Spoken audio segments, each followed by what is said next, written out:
tequileros! How is the weather treating you these days? It's kind of chilly around here, but I hope that it's much better wherever you are. And if not, I hope that it is at least snowing so that you have a beautiful view out of your window. Anyway, welcome to the Tequila Princess channel.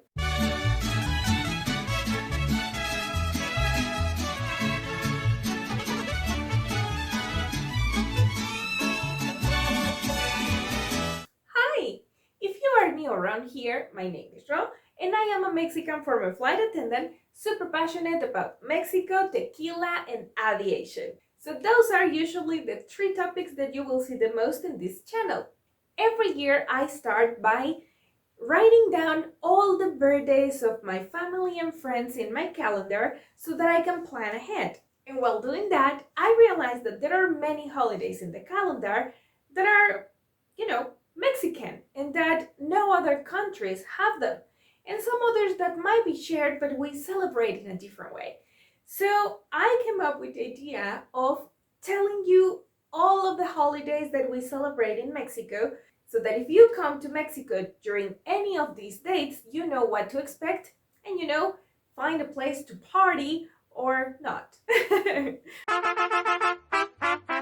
Although technically the first holiday of the year is New Year's, the 1st of January, I will be leaving that for the end and I'm gonna be starting with January 6th, which is in Mexico, Dia de los Reyes Magos. There is a part of the celebration that is kind of more important in the center of the country. The children will write a letter for the wise men and send it with that balloon, although that practice is disappearing because we have to take care of our planet, right? In that letter, they are asking for candy and toys, similar to Santa Claus. And the other part of the celebration is that all the families will get together and we're going to be sharing Rosca de Reyes. Inside of this delicious bread, you will find little figurines of baby Jesus, and we usually accompany it with chocolate or coffee. This is something that you will see people doing either at home with family, getting together with friends, and even at school or at work. And whoever gets the baby Jesus figurine will have to do something special on our next holiday. February the 2nd, Dia de la Candelaria. Many of the celebrations in Mexico are actually religious related. In this case, on Dia de la Candelaria, we will bring all sizes of baby Jesus figures to the church to be blessed. Actually, there are businesses that are dedicated to vestir al niño. This is celebrated in many Catholic countries, but the part that is different about Mexico is that we will get together and eat tamales. And the tamales are going to be brought in by the person that got the baby in the Rosca de Reyes. And just a few days after that, on February the 5th, we have Dia de la Constitución, which is an official holiday where we get to skip work or school or whatever and commemorate the Constitution's promulgation. Now, there is a law that very recently allowed certain holidays to be moved to the previous Monday so that we get a long weekend. And this is one of those. And following with February, we have on the 19th, Dia del Ejército Mexicano, which is, a holiday that is not celebrated by, like the general public, but the army most certainly does. And our last holiday on February is the 24th, with Dia de la Bandera. Now, this is a holiday that is mostly celebrated at schools and government places. They usually have a civic ceremony where the flag bearer and the color guard will make a special exhibition of the flag, closing with a very cool raising of the flag if there is a flagpole available.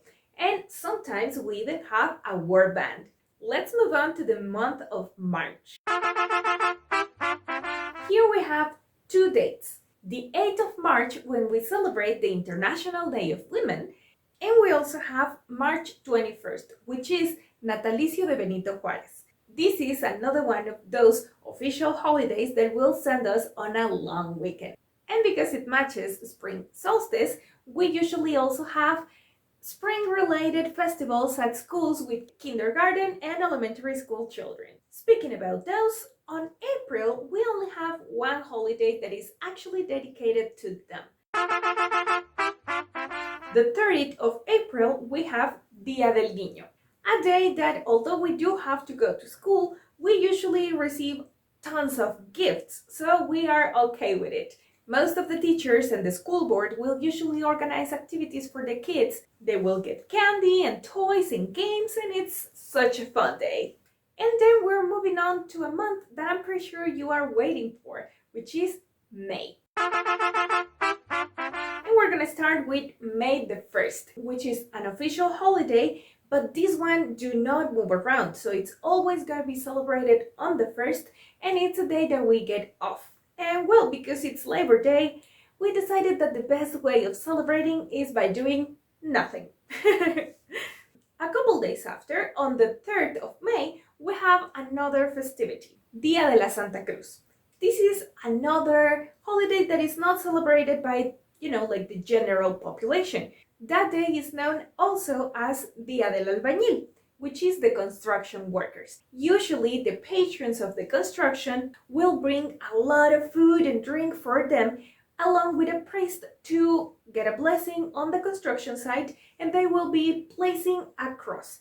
And now we're getting to the holiday that most likely make you click on this video, Cinco de Mayo. Now, I have absolutely no idea why it became so popular worldwide as a Mexican holiday, because we do celebrate it, but not in the way that you think. May 5th is the commemoration of a battle that occurred in Puebla when the Mexican army facing the invading French army won miraculously. Sometimes on a regular Monday civic ceremony, we will mention that the date is coming, but that's pretty much it.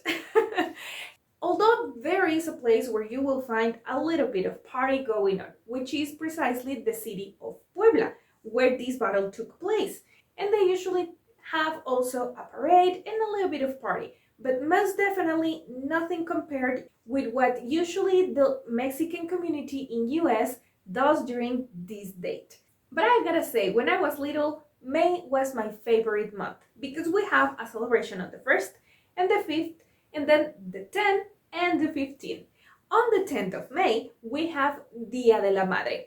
Nowadays, it is a festivity that, although it's not official, it is usually moved to the previous Monday, and it's given free to the mothers so that they can go to the schools of their children and attend the festivals and, special events that the schools will organize for them, where their kids will be singing, dancing, and performing for them. And then we have 15th of May, Día del Maestro. On this holiday, we have a school day off that both teachers and students can benefit from. And usually the children will bring, either before or after this day, a small token of appreciation to their teachers so that they can show them how much they admire them, respect them, and of course, love them. And let's move on now to June, when we have on the 3rd Sunday of the month, Día del Padre. And just like Mother's Day, this is another day where kindergartens and elementary schools will organize special events and festivals to celebrate the fathers. As it is celebrated on Sunday, well, it's better if they make the celebrations on Saturday so that most parents can assist, as most of them usually work.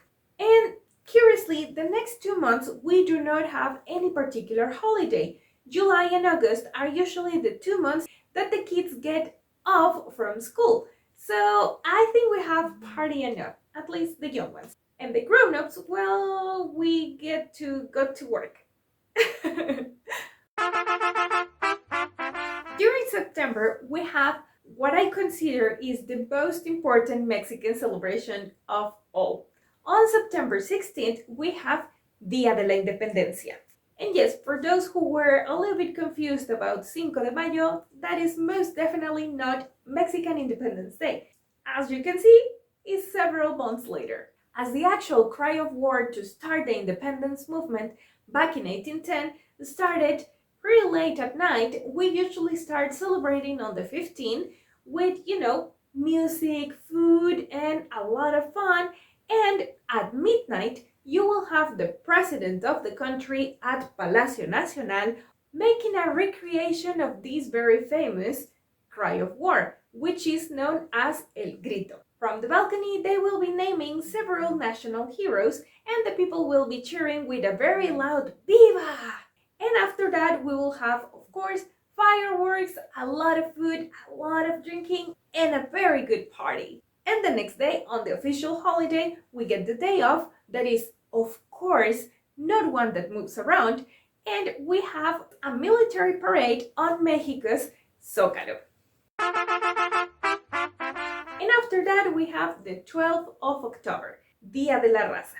This is another one of those holidays that are only going to be mentioned as ephemerides during the Monday's civic ceremonies at schools.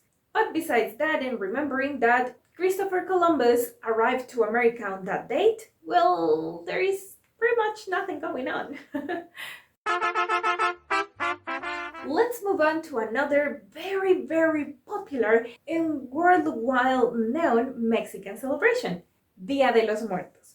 On the 1st and 2nd of November, we have a very particular tradition where we either set up an altar with an offering for our dead ones at home, or we can go to the graveyard and clean up the graves and set an offering right there. In both cases, this is a celebration day. We remember our loved ones that have already passed away, and we set a beautiful altar with cempasúchil flowers, candles, water, and the pictures of our loved ones. If you want to learn a little bit more about this celebration, you can watch several of my Mexico piece-by-piece videos, like for example, Hidalgo or Michoacán, where I explain a little bit more about this festivity, which is colorful and very cheerful, even if it is related with death. And after that, we have an official holiday.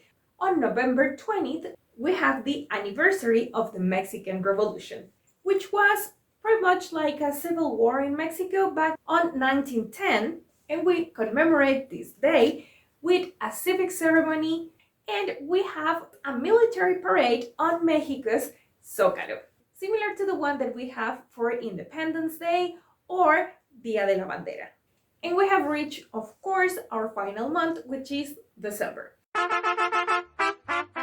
We have the 12th of December, Día de Nuestra Señora de Guadalupe. During this day, you will find a lot of groups of pilgrims coming to Basílica de Guadalupe. And this is a huge pilgrimage. I hope I said that right. Because there are millions of people coming to visit Virgen de Guadalupe, also known as La Morenita del Tepeyac. For example, in 2017, there were 7,280,000 people that went on December the 12th to visit Basílica de Guadalupe in Mexico City. I don't know what you think, but the amount of people is just crazy. After that, we have a series of pre-Christmas parties going on, which are called posadas, where usually you will find ponche de Navidad, piñatas filled up with candy and fruits, and we're going to be making a small representation of the journey of Mary and Joseph to Belén, seeking for a place to stay, which is called pedir posada. There will be two groups. One is the owner of the house and the other will be representing the pilgrims, and they will be singing this song where they are asking for a place to stay. It's actually quite nice, but also a very good excuse to start, the party. And then, of course, on the 25th of December, we have Christmas. Christmas here in Mexico is very familiar. Usually, families will take turns to visit the grandparents of the dad or the mom, one each year, to spend Christmas with them. Christmas Eve dinner could be usually turkey, ham, or loin, very similar to the American dinners that we see on TV and movies, but we also have our very own Latin twist, and we also eat romeritos con mole, bacalao a la vizcaína, and many other Mexican antojitos, like for example, tacos dorados, tostadas, sopes, many other delicious things. After we finish with the dinner, we're gonna be exchanging gifts, and during the night, Santa Claus is gonna bring presents that are gonna be opened next morning. And let's close this calendar of festivities with, of course, New Year's Eve. I have found out that New Year's Eve is something that every country and culture celebrates in a very different way. Here in Mexico, New Year is something less familiar and more about the party. You can spend it with family, but you can also spend it with friends out partying, and that's perfectly okay, unlike Christmas. For Christmas, you most definitely want to spend it with your family, unless they are really far away, and then you will have to go for your chosen family. You know, your friends. As expected, we're gonna be waiting for the countdown till midnight. We're gonna be ready with a glass of sidra and 12 grapes to start making wishes as soon as midnight strikes. After that, there are several kinds of rituals that you might find, like for example, putting on some red for love or yellow for money underwear on top of your clothing, or grabbing a suitcase and go joke around the block to attract traveling to your life, or maybe grabbing a broom and sweeping all the dirt and bad energy out of your house. Everybody has a different ritual, and every day I hear new ones. And for the dinner is nothing in particular. As long as it is special and not an everyday kind of meal, we do not have something particular that we eat during this day, although it tends to be similar to Christmas dinner. That was all the festivities that we Mexicans have in our calendar. What's in your calendar? Let me know in the comments down below which is your favorite holiday. I hope that you have found this calendar helpful. Please don't forget to give this video a big thumbs up and subscribe if you haven't already. And don't forget to click on the bell to get notifications every single time that I upload a new video. And if you are already subscribed, thank you so much and welcome to the Tequileros community. Thank you so much for watching. That was everything for today. I will be seeing you next time. Tequila Princess, out. Bye!